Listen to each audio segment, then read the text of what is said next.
All right, well, welcome to our third lecture. Start that over. All right, let's try again. Welcome to our third lecture in the Biblical Scholarship and Literacy class. Today we're going to talk about the flood and the documentary hypothesis. So, let's get started. So last time, if you remember and were here, we talked about the translations, commentaries that you can use. We talked about the names of God and the creation accounts of Genesis, J and P, and the fall. We talked about the fall of man, Adam and Eve, etc.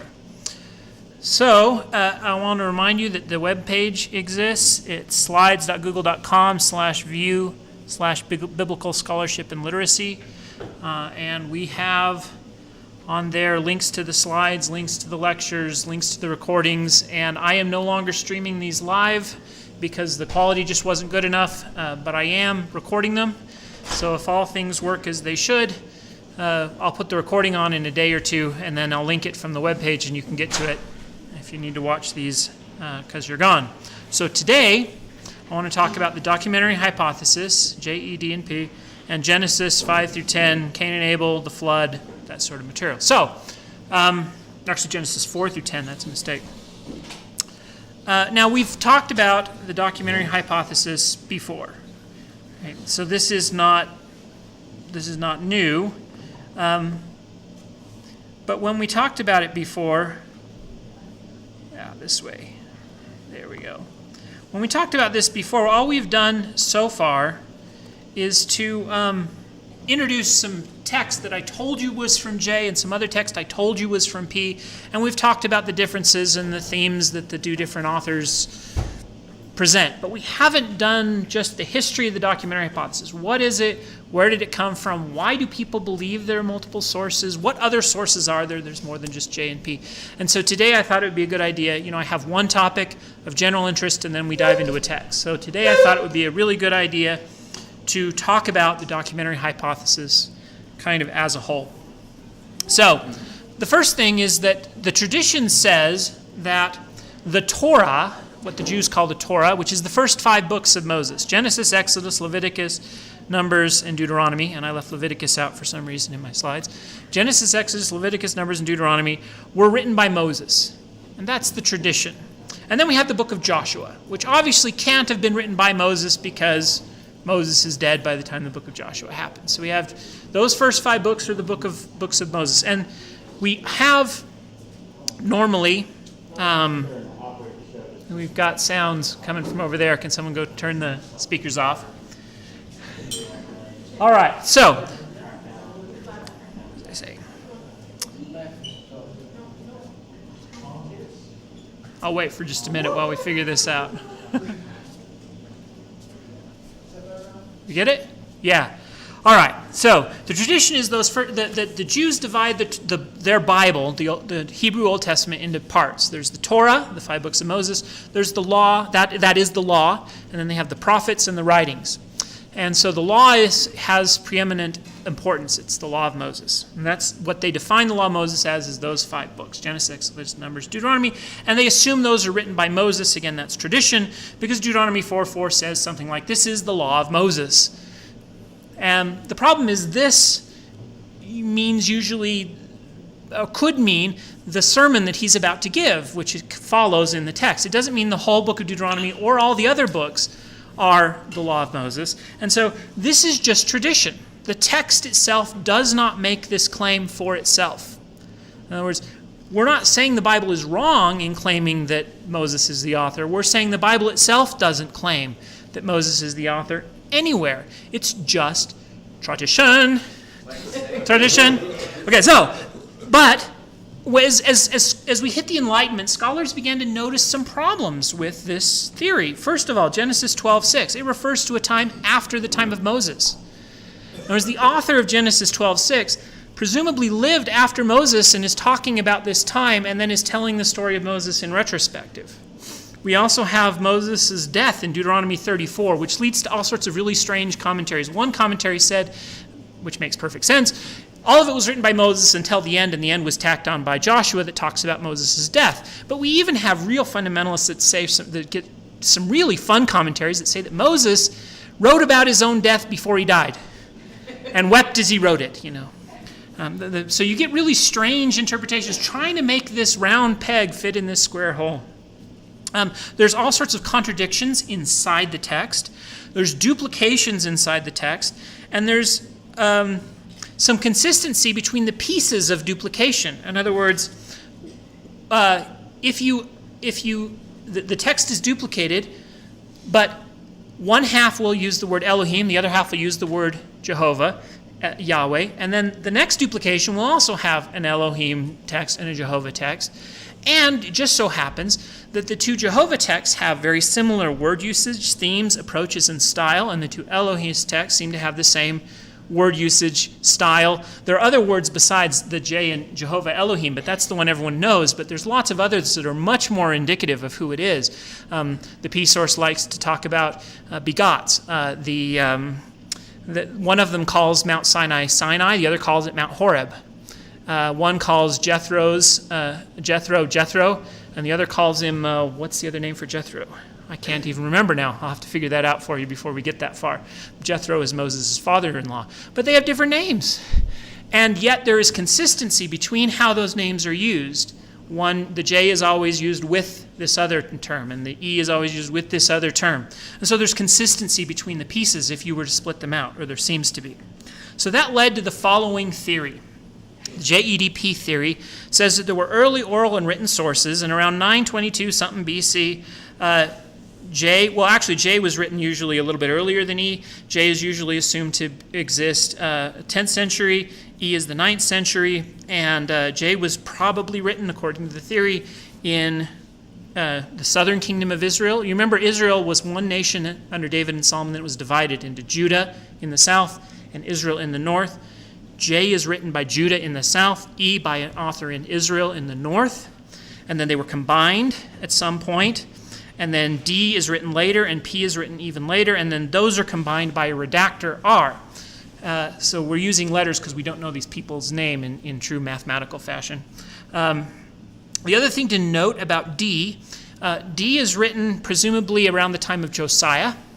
Now Josiah, if you know the story, we're obviously going to tell it later, much later, but Josiah was a king in Israel who tried to reform the religion and stop all the pagan stuff and centralized the worship in Jerusalem, and he ground the bones of the people who disagreed with him, and he was very dogmatic, and he tried to formalize Israel's religion. In fact, it says that the religion had been neglected, and his priests went into the temple, and they found in the temple a copy of the book of the law, and they brought it out, and they read it to everyone, and everyone wept because they'd been breaking the law, and they rededicated their lives to following the law. That sounds a lot like the book of Deuteronomy, and it sounds like somebody wrote it on the fly right then to justify his reforms. So we usually date Deuteronomy to this time period, around the time of Josiah. And then P probably wrote during the time, according to the standard theory, P wrote during the time of after the exile. So after the Jews were taken into captivity by the Babylonians, then P wrote, and then the redactor put it together sometime during the Babylonian or Persian periods and combined all these sources. That's the theory. It was most famously put together by a guy named Julius Wellhausen in a book he wrote in 1878. Wellhausen was a Lutheran Protestant from Germany.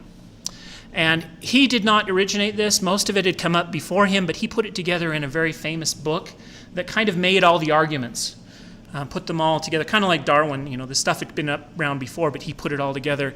This guy put it all together and published a famous book. He also tied it to the ideology. So let me see if I can explain what his ideology is.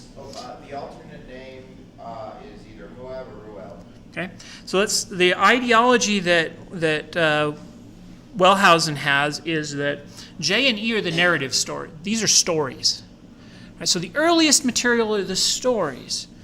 And then comes along D, and D is legalistic and law. It's all about law. It's the Pharisaic tradition, you see. And then the P comes along, and they're kind of the Catholic priestly tradition. And they're all about authority and ritual. And if you're a Lutheran, there's two things you don't like. One is ritual, and one is law, because Christ freed us from the law. and ritual is dead works. You see, this is a Lutheran theology. So under the assumption that that antiquity generates sanctity and sacredness, he puts the stuff he likes early, and he puts the stuff he doesn't like late. That way he can claim that original Judaism was beautiful and then it was corrupted by these late traditions, and then Jesus comes along to right all of the corruption, you see. So there's a very anti-Catholic and anti-Semitic undertone to his theory and to the dating of his theory. Now, and this is right before World War II in Germany. You get the, not right before, but this is leading up to, you get the picture of the mood that this was written and created in. Now, that doesn't mean, that he was wrong. It turns out that his theory became so well accepted, it was almost dogmatic, and it became the scholarly consensus until about the last 20, 30 years, and that consensus has fallen apart. Now, when I say it's fallen apart, I don't mean we've gone back to believing Moses was the author, but people noticed some problems with his theory. The first is it's anti-Catholic, anti-Semitic origin, but there's also some issues with word usage. For example, there are no Persian loanwords in the priestly material, P. And if it was written after the Babylonian captivity in Persia and Babylon, you would expect there to be, yet they're absent. Maybe P is earlier than you thought. There are also problems with this theology idea that J is all about narrative and he doesn't care about ritual. Right? That's the story Wellhausen is trying to tell you, and at least that piece is wrong. So for last time, we talked about how P's creation account was all about creating this order of days, right? And he tied those order of days, as we'll show later, to the tabernacle. But J's story of the fall is a mytholization of the tabernacle.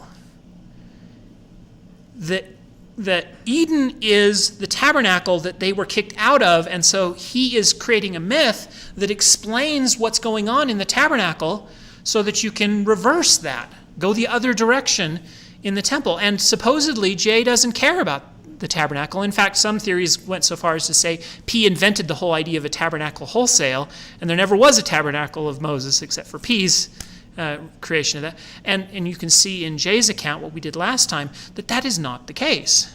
J is very interested in the temple. He just tells stories to make meaning out of ritual, whereas P is interested in preserving the ritual itself, the ritual text.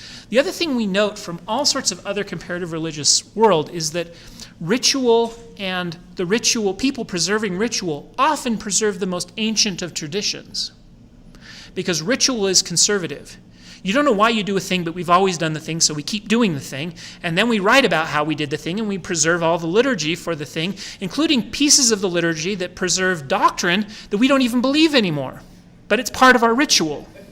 Okay, so ritual texts and people interested in ritual often preserve the most ancient traditions, not the least ancient traditions. And so what's happened to the documentary hypothesis is we've realized that the problem is more complicated than we thought.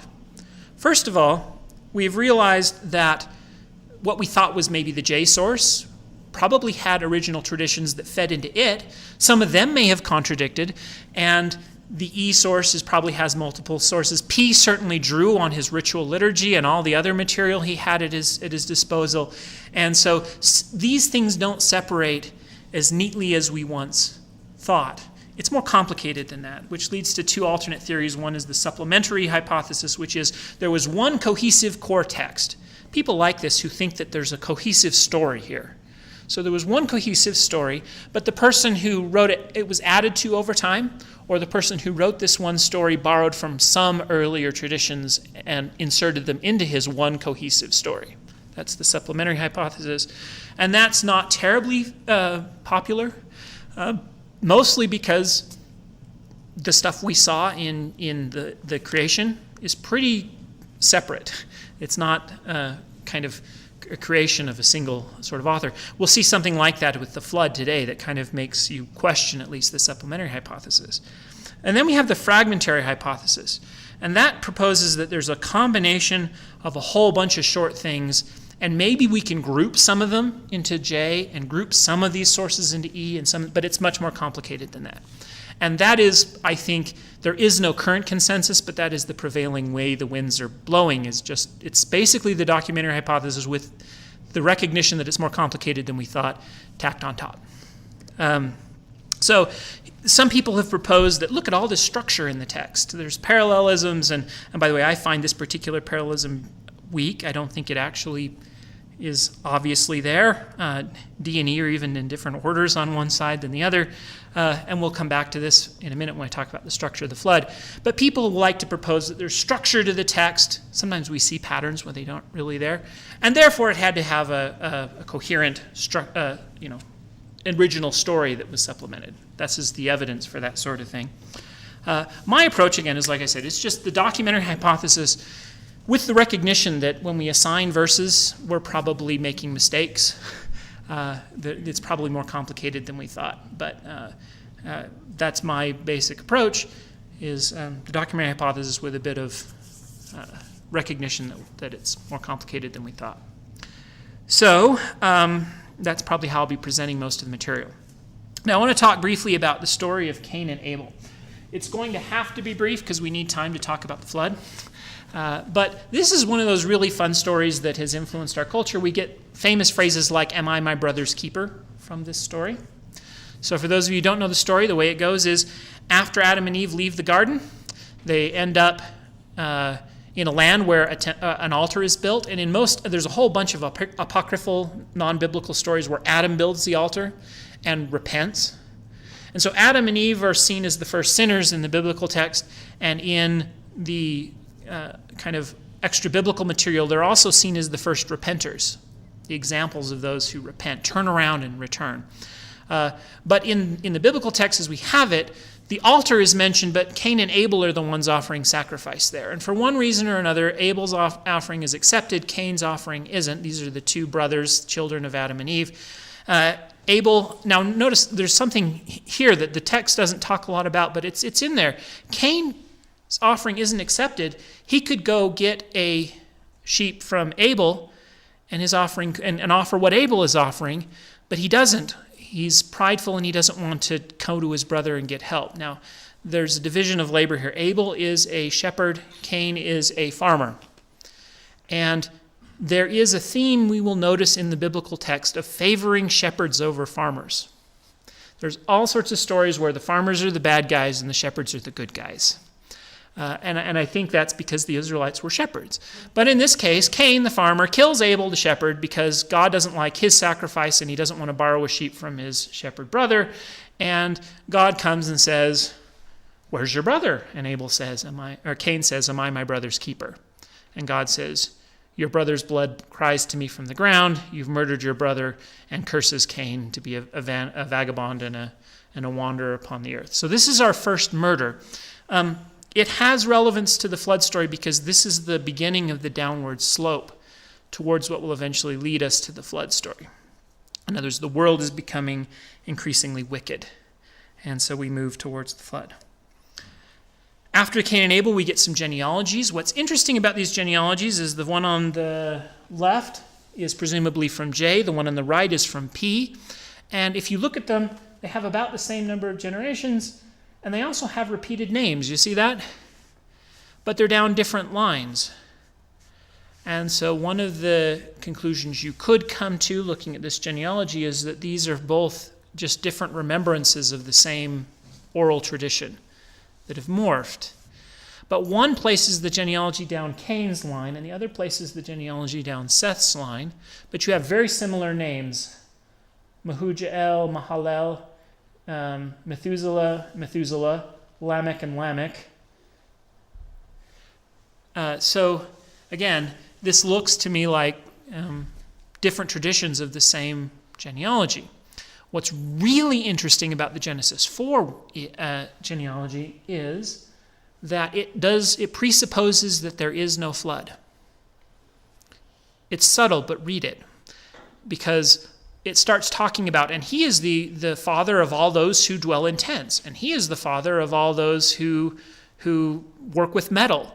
And we start talking about the development of technology, and it doesn't say, there were some people who worked with metal before the flood. This is the ancestor of everyone today who works with metal. This is the ancestor of everyone today who dwells in tents.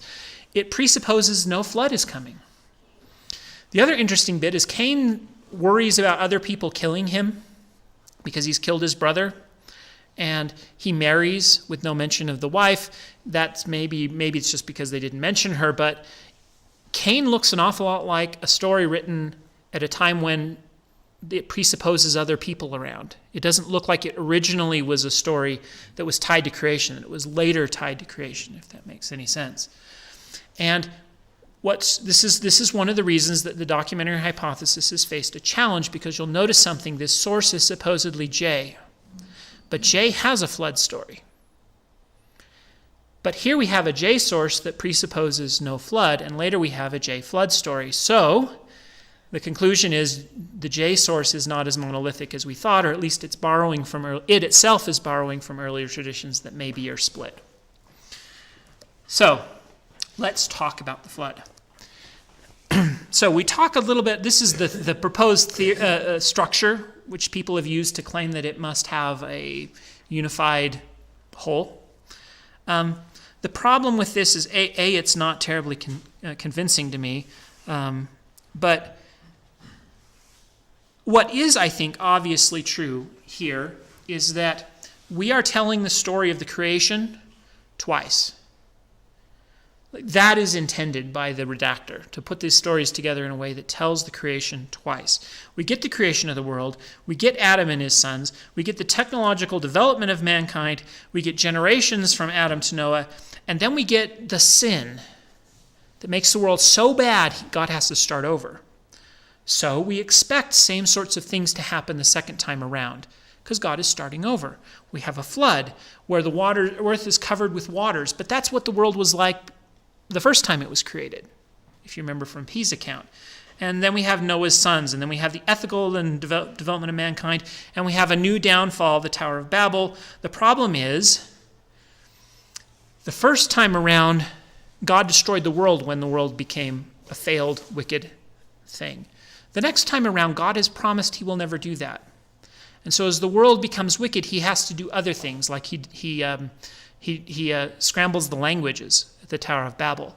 And then enters Abraham. Now there is a coherent story here, a recreation of the world with an increasing amount of sinfulness followed by destruction, a recreation, increasing amount of sinfulness followed by the creation of Israel.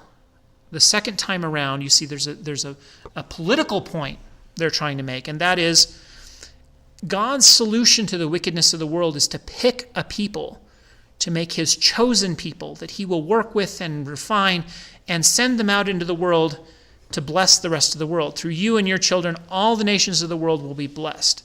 This is seen as a second solution other than the flood. Instead of destroying the world, I'll create a chosen people.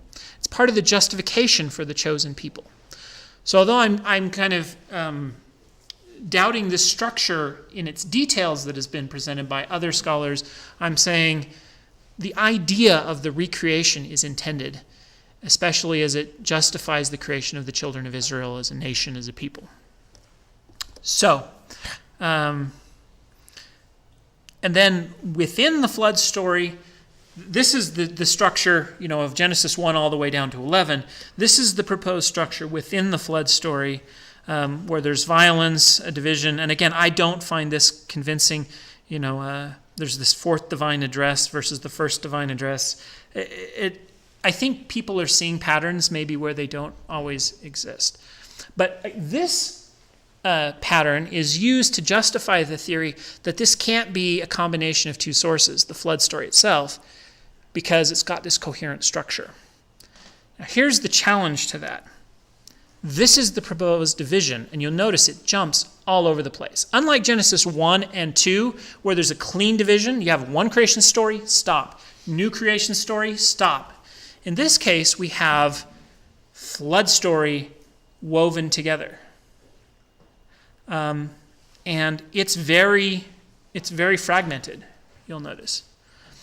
What is compelling, I believe, about this theory of the flood and the narrative and who wrote what is that if you read one version and if you read the other version, you end up with a complete self-contained story. In other words, you can split this up such that no one version of this is missing something important to make it a coherent story. The theology is different. Again, we have a case where the word usage and the theological and political motivations of the different authors, because we believe J and P have different motivations, right? They line up with the word usage. The word usage between the two is different, and the word usage and the theological implications are also different, and you can split them, and you get two complete stories that are both consistent, that consistently divide the theology, political view, and the word usage view into separate things. So I think, and I wasn't sure if we should do this, but I think maybe the best way to explain this is just to read it. So if I can bring up on my computer here, I believe I have, here, yes, it's on my screen. I have an account just split. I have the two versions split up. And so I'm just going to read J's story, and then I'm going to read P's story. And I'm going to read them separate. So I was going to do it from the Bible, but I think I'll do it from this copy of the text I've got on my computer screen here. I know you can't see it, but I'm in chapter 6, verse 5, for those who care to follow along. It's going to be hard to follow along because we're going to jump all over the place. But I'm reading J's account. It says, the Lord, all caps, that's Jehovah. This is why we think it's J, right? So Jehovah saw that the wickedness of man was great in the earth, and that every imagination of their hearts was only evil continually. And Jehovah was sorry that he had made man on the earth, and it grieved him to his heart. So Yahweh said, I will blot out man whom I have created from the face of the ground, man and beast and creeping things and birds from the air, for I am sorry that I have made them. So notice there's a justification for the destruction. People just got too wicked. Okay? But Noah, now we're in verse 8, Noah found favor in the eyes of the Lord, Jehovah, and then Yahweh said to Noah, go into the ark. Now, I'm sorry, that was verse 8. And now I skip to chapter 7, verse 1. And Jehovah said to Noah, go into the ark, you and your household, for I have seen that you are righteous before me in this generation. Take you 7 pairs of all clean animals. Now, two things. First, not only does he tell you why he's going to destroy the world, it's wicked, but he's telling you why Noah's saved, because you're righteous. And then I want you to take 7 pairs of all the clean animals. P will only mention 2. J mentions 7. 7 clean ones, 2 unclean. For P, it's 2 of everything. This is important because J also describes Noah offering sacrifice at the end. You can't offer sacrifice if you only have 2 animals. You've got to have extra animals who are clean to offer as sacrifices. So, to make the sacrifice work, J gives you 7 animals instead of 2. It's also important because P, if we believe the theology, believes that sacrifice can only happen in Jerusalem. J believes sacrifice can happen anywhere. So, J has Noah offering sacrifice. P leaves it out. Again, both the word usage, the theology, and the numbers are consistent with the division. Right? If this was just random chance, you would expect, to put the name Jehovah with the reference to 2 animals, and then maybe the name Elohim with the sacrifice. But that's not what we have. It's consistent. I think is very compelling to me. So, take 7 pairs of all the clean animals, male and his mate, and a pair of the animals that are not clean. So 2 that are not clean, 7 clean, and male and his mate, and 7 pairs of the birds also, male and female, and keep of their kind, alive upon the face of the earth. For in 7 days I will send rain upon the earth 40 days and 40 nights, and every living thing that I have made I will blot out from the face of the ground. Notice the use of 40 days and 40 nights. That's something that J will do and P won't. And verse 5, and Noah did all the Lord had commanded him. And verse 6, Noah was 600 years old when the floodwaters came upon the earth. Verse 7, and Noah and his sons and his wife and his sons' wives went with him into the ark to escape the waters of the flood. 8, and of all the clean animals, and the animals are not clean, and of birds, and of everything that creeps on the ground, 2 and 2, male and female, went into the ark with Noah. Verse 10, and after 7 days the waters of the flood came upon the earth. Verse 12, and rain fell upon the earth for 40 days and 40 nights. Verse 16, and the Lord Jehovah shut him in. God closed in. This is a very J thing to do. God has to close the door so Noah doesn't drown because Noah can't close his own door. And then verse 17, the flood continued for 40 days upon the earth, and everything in the dry land whose nostrils, and verse 22 it skips, everything in the dry land in whose nostrils was the breath of life died. You notice the reference to breath of life? That was J's phrase from the creation. Remember, he breathed into Adam the nostrils, the breath of life. So this is a J phrase. Let's see. And keeping things of the earth. And Noah, only Noah was left and those that were with him in the ark. And then we have chapter 8, verse 2. The rain from the heavens was restrained. Verse 3. And the waters receded from the earth continually. Verse 6. At the end of 40 days, Noah opened the window of the ark that he had made and sent forth a raven, and it went to and fro on the waters and dried up the earth. And he sent forth a dove from him to see if the waters had subsided. But the dove found no place to set her foot, and she returned to the ark, for the waters were still upon the face of the whole earth. So he put forth his hand and took her and brought her into the ark with him. 10, and he waited another 7 days. And again he sent, notice the reference of 7 days, 7 days.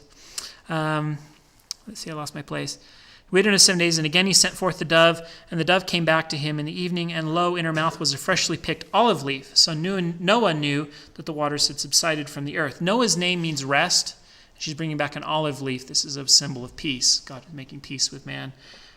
So Noah knew that the waters had receded, and then he waited another 7 days and sent forth the dove, and she did not return to him anymore. Notice again another 7 days. Verse 13, and Noah removed the covering of the ark and looked, and behold, the face of the ground was dry. 18, so Noah went forth, and his sons with him, and his sons' wives with him, and every beast and every creeping thing and every bird and everything that moved on the earth went forth by families out of the ark.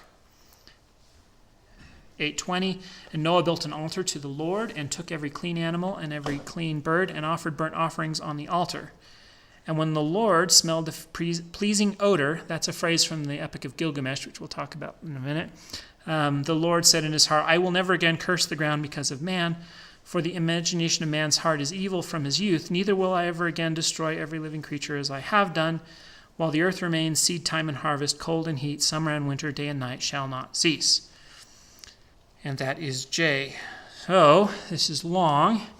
But now, do you notice that makes a very coherent story all in and of itself? There's nothing left out. It makes sense in and of itself. So now, if I switch to P's account, you'll notice I'm going to be reading the same verses, just interwoven. Chapter 7, actually, let's see. I'm going to go, I think this goes up. Yeah. Let me find the right starting place on my document here. Here we go. Chapter 6, verse 9. These are the generations of Noah. Sounds like P already, right? We're in our begots, our Toledot, the begotten, the generations. And Noah was a righteous man, blameless with his generation, and Noah walked with God. And that phrase also is used in P's genealogy, because Enoch walks with God. And Noah had 3 sons, Shem, Ham, and Japheth. He's much more interested in the genealogy of this all, right? And now the earth was corrupt in God's sight, and the earth was filled with violence. And God saw the earth, and behold, it was corrupt, for all flesh had corrupted their way upon the earth. And God said to Noah, I have determined to make an end of flesh, for the earth is filled with violence through them. Behold, I will destroy them with the earth. Make yourself an ark of gopher wood. Make rooms in the ark and cover it inside and out with pitch. And this is how you are to make it. The length of the ark is 300 cubits, the breadth 50 cubits, and the height 30 cubits. This sounds like how P likes to describe the construction of the tabernacle. This many cubits long, this high. And by the way, there's a fun pun going on here. He says, make it out of gopher wood. In Hebrew, the word for atonement is kofar. And you cover it with pitch. To atone is to cover. So kafar means to cover. Gopher is the name of the wood, and kafar is also the name of the Ark of the Covenant, the mercy seat, the atonement place. And so there's a pun here between anointing, which is a ritual act the priests do, the Ark of the Covenant, and the pitch that made the ark watertight so it would float. So this is salvation through the ritual of the temple, physical salvation, whereas the temple provides this ritual sort of thing. Let's see. Make a roof. Where am I? For behold, I will bring a flood waters on the earth to destroy the flesh in which is the breath of life from under heaven. And everything that is on the earth shall die. But I will establish my covenant with you. Notice now we're talking about covenants. And you shall come into the ark, you and your sons and your wife, and your sons' wives with you. And of every living thing of all flesh you shall bring 2 of every sort into the ark, to keep them alive with you. You shall be male and female. Of the birds according to their kinds, and the animals according to their kinds, and creeping things of the ground according to its kind, 2 of every sort. Of every sort. Notice that? He's not even hedging his bets. 2 of every sort. This isn't we're going to say it generally and then we'll be more specific later. This is a contradiction, period. 2 of every sort, even the clean sort, right? Let's see, I lost my place. 2 of every sort shall come in with you to keep them alive. And you shall take with you every sort of food that is eaten and stored up, and it shall serve as food for you. Verse 22, Noah did this and did all that God commanded him. And now we're skipping to 7:11. In the 600th year of Noah's life, in the 7th month, on the 17th day of the month, you can almost hear the difference in the way they talk. And on that day, the fountains of the great deep burst forth, and the windows of heavens were opened. Notice the fountains and the windows were references that P made in his creation account. So he's telling you that the things he talked about in his creation account are being undone. God made the firmament to divide the waters above from the waters below, but that's broken up and the waters above come rushing down, and then he has to recreate. Makes a lot more sense when you realize that they didn't believe that the earth was round. Yeah, they didn't think the earth was round, and they thought the sky was blue because it was made out of water, you see. So on the very same day, Noah and his sons, Shem and Ham and Japheth, and Noah's wife and the 3 wives of his sons with them entered the ark. And every beast according to its kind, and all the cattle according to their kinds, and every creeping thing that creeps on the earth according to its kind, and every bird according to its kind, and every bird of every sort. And they went into the ark with Noah, 2 and 2 of all flesh, in which there was the breath of life. Notice not the nostrils, the breath of life, it's just in which was the breath of life. This is P. And everything that entered, male and female of all flesh, went in as God had commanded him. Skipping to verse 17 now, and the waters increased and bore up the ark, and it rose high above the earth, and the waters prevailed and increased greatly upon the earth, and the ark floated on the face of the waters, and the waters prevailed so mightily upon the earth that all the high mountains under the whole heaven were covered. Verse 20, the waters prevailed above the mountains, covering them 15 cubits deep, and all the flesh died that moved upon the earth, birds, cattle, beasts, of all the swarming creatures that swarm upon the earth, and every man. What about the fish? Presumably the fish don't have to die, although you'd expect salt water to be a problem. So 7:24, and the waters prevailed upon the earth for 150 days. Skipping to 8:1, but God remembered Noah and all the beasts and all the cattle that were with him in the ark, and God made a wind blow over the earth. Now notice that. Remember how P's creation story started? A mighty wind from God blew upon the waters. That's how it starts. So now God made a wind blow over the earth, and the waters subsided, and the fountains of the deep and the windows of heaven were closed. That's a recreation. This is the creation story over again. Chapter 8, verse 3, at the end of 150 days, the waters abated. Notice that's a different amount of time for the waters to abate than Jay gave us. Again, there's a contradiction here. And 4, in the 7th month of the 17th day of the month, the ark came to rest upon the mountains of Ararat, and the waters continued to abate until the 10th month. In the 10th month, the first day of the month, tops of the mountains were seen. 8:13, and in 600 in the first year, on the first month, the first day of the month, the waters were dried from the earth. In the second month, on the 27th day of the month, the earth was dry. These dates and timing don't match what Jay told us, not about the length of the flood, not about how it worked, not about when it dried, how long it lasted, none of it. And God said to Noah, go forth from the ark, you and your wife, your sons and your sons' wives with you. Notice God commanded him to go forth earlier in the J account. These things repeat. And bring forth with you every living thing that is with you in flesh, birds, animals, every creeping thing that creeps on the earth, that they may be breed abundantly upon the earth, and be fruitful and multiply on the earth. So Noah went forth, and his sons wives with him, and every beast, every creeping thing, and every bird, and everything that moves on the earth went forth by families from the ark. Chapter 9. God blessed Noah and his sons. Notice blessing. God blessed them and said, be fruitful and multiply. That's a P phrase from the creation too. God blessed Noah and his sons and said to them, be fruitful and multiply and fill the earth. That's again a re-command from P's creation. And the fear of you and the dread of you shall be upon every beast on the earth, and upon every bird of the air, and upon everything that creeps on the ground, and all flesh and the seas. Unto your hand they are delivered. Every moving thing. Well, I think I'm going to skip this, but let's move to 8 quickly. There's some more peace stuff here, but in 8, God says to his sons, "Behold, I will establish my covenant with you and your descendants after you." Again, P is interested in the covenant. And then he says, "The sign of the covenant which I will make between you in your generations is the bow in the cloud. This is the sign of the covenant which I have established between you, me, and all flesh of the earth," verse 17, and then P is done. Now, I skipped some of P, but that's okay. Again, I think these are very coherent stories that make sense in and of themselves. And to some degree, we've made that happen by how we've split them up, right? But the fact that you can split them up that way into coherent stories, but also into stories that have theological worldviews that are different from each other, that contradict each other, but that use consistent language in one story versus the other, means that something is happening here that involves different sources. I think that's obvious to anyone who reads this without a preconceived view. Now let's talk about this. The flood story is often used as kind of evidence that God is genocidal, the biblical God is genocidal, etc., and evil and likes to destroy people. That's one modern discussion in the last 5 minutes, some modern discussions around the flood. That's one modern discussion. The other modern discussion has to do with science and religion.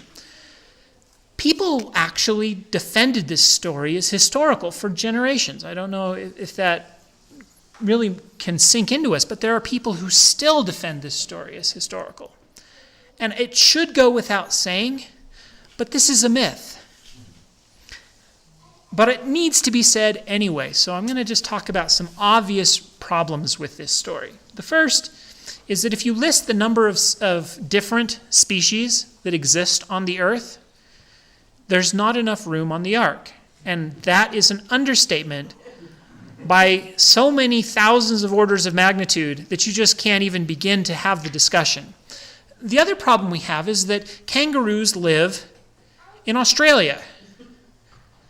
These animals didn't spread out from a single point. They exist where they evolved and where we dig up the bones of their ancestors. So Noah would have to sail around the ocean, planting the kangaroos in Australia, and then taking the horses to Europe, and then going, and the text doesn't say he did that, and it doesn't make any sense if he did it anyway.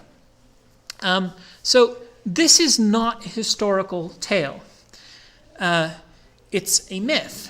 It's a myth with theological implications. And it's a myth that tells of the recreation of the earth because of mankind's wickedness. Again, that should be obvious to everyone. But if you believe that the Bible is a manual for how to live your life, a direct revelation from God, then admitting non-historical myths in the Bible is a problem. But once we realize that the Bible is a bunch of people telling stories about what they thought about God, that's not a problem anymore. If you're an atheist who doesn't believe in God, that's not a problem. If you're a theist who does believe in God, stories of what people thought about God in the past are relevant. It should be something that we can all work with, and we can all accept, whether you're a believer or a non-believer, and you have to, unless you just want to stand on your head and jump through so many intellectual hoops that I don't know where to even start. This story is a myth. Now, as a myth, though, I think it illustrates some important things about Israel's conception of God versus its neighbors. Not only is it a myth, it's a myth that's borrowed from the Babylonians.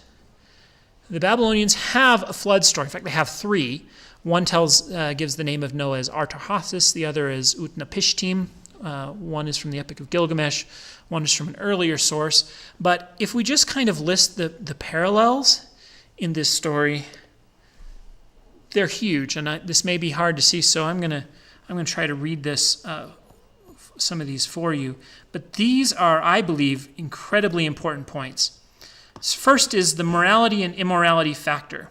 That is not present in the Babylonian source. In fact, in the Babylonian source, God decides to destroy the world because they were too noisy. And they were driving him nuts and he couldn't sleep. So when Israel tries to change God's... Now, again, this is so important to me because people use the flood story as evidence that the biblical God is genocidal and evil. And by today's standards, he is. But the author of the text is trying to do the opposite. He's taking a genocidal and evil God and giving him a moral justification for what he did, because he had a myth already that there was a flood, and he tries to tell a story about a moral God who does what he believed from this other story that he already thought happened. He has to justify why it happened. And he places morality in the hands of God to explain the story. Now, I believe it's not moral to kill people because they're wicked in a genocidal way. But the fact is, the story is trying to move morality from an amoral view of God to an increased moral view of God, and it fails from our perspective. But to some extent, my conclusion is the opposite of so many who make so much fun of this story as an amoral story. To me, this shows mankind's attempt to strive to envision God as a moral creature. So the materials are the same: wood, pitch, reeds. We could talk about the possible translation of reeds or not. It's in the Gilgamesh version, and it looks like it's in the biblical version if you translate it right. There's some question about that last word. Dimensions are listed with decks. Covenant population is a Genesis unique addition, but the population is in both the flood, the mountaintop landing, the birth, birds sent forth. In fact, the Gilgamesh story has Utnapishtim sending out crows and ravens, and one of them doesn't come back. Almost identical, except there's no dove, it's a crow or something. Dry land, and all are set free. And then we end with sacrifice. Now, who borrowed from who is the obvious question you might ask here. There's only about three options. One, both of them borrowed from an earlier source. One, Genesis borrowed from Gilgamesh. And two, Gilgamesh borrowed from Genesis.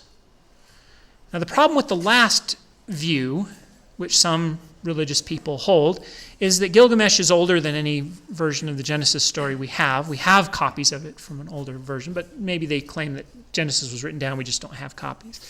But the other problem is that older powerful cultures tend to be the ones you borrow from. Like the small incidental states borrow from the powerful cultures. It probably goes the other direction. The other reason is the additions. It makes no sense that the Babylonians would borrow from an Israelite tradition and strike the references to covenants and strike the references to the morality of God. It makes every bit of sense that the Israelites would borrow from the Babylonian version and add the references to covenants and add the references to the morality of God. That direction makes sense. The other direction doesn't. So we probably have Israelites borrowing from their neighbors. Now again, that's not a problem unless you think the Bible is, perfect, inerrant, God's word, and unless you don't think this is a myth, if it had to really happen. Now I have stood, one final point on whether it happened I should have mentioned earlier. I've stood in the tomb of Teddy I, and I've read the writing on his tomb walls. It just so happens that Teddy I was Pharaoh when the Bible says the flood covered the entire world and only Noah survived. I want to know who buried Teddy. It just floors me. Anyway, biblical fundamentalism floors me sometimes. But okay. Now, if we accept it as a myth, though, then the question is, where does the myth come from? And that's a relevant story because we know that there were all sorts of very interesting floods. Mesopotamia was prone to floods. Israel, not so much, by the way. Another reason it probably borrowed the other direction. Mesopotamia was prone to floods. We have histories of there was some really catastrophic ones. I think isn't it the Black Sea that filled suddenly overnight because it was below sea level and the water rushed in and flooded the entire valley. And the Mesopotamian valley of Tigris and Euphrates were repeatedly flooded. We have tsunamis that attacked the coast. So my bias is that most myths had historical undertones. There might have been a person saved who thought God had saved him from a real flood, and it became the origins of these stories. I don't know, but if so, its origins are in Mesopotamia, not Israel. Okay. Next time, I was going to do questions, but we have 5 minutes before the sermon, so I'm going to quit. Next time, we'll talk about the question of historicity. We'll talk about whether or not that very question, is it historical, we'll ask that same question for Abraham. So we'll have an overview of historicity issues, and then we'll dive into Genesis 11, the Tower of Babel, and Genesis 12, the introduction to Abraham. And that will be next class, and I'll see you probably next month sometime. So thank you.